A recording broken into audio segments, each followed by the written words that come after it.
দেখতে পাচ্ছেন যে কিছুক্ষণ আগে যেই দোল চত্বরের মোড়ে যেই পুলিশ ব্যারিকেড ছিল সেটি উপেক্ষা করে কিন্তু যারা বিক্ষোভকারী তারা সামনের দিকে অগ্রসর হচ্ছে এবং তার একটু পরেই যে বাজার রোড হাইকোর্টের সামনে যে মূর্তি রয়েছে সেই মোড়ের সামনে আবার পুলিশ ব্যারিকেড দিয়েছে, সেখানেও কিন্তু এই যে মিছিলটি বিক্ষোভ মিছিলটি সেটি এসেছে এবং পুলিশ তাদেরকে বাধা দিয়েছে যাতে সামনের দিকে অগ্রসর হতে না পারে। তো দর্শক, আপনারা জানেন যে কিছুদিন আগে বলছিলাম যে বিক্ষোভ মিছিলটি উদ্দেশ্য হচ্ছে স্বরাষ্ট্র মন্ত্রণালয়ের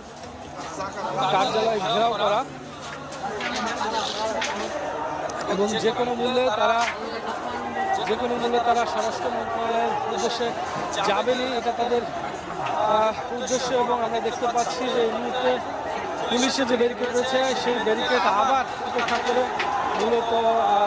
যারা এই বিক্ষোভ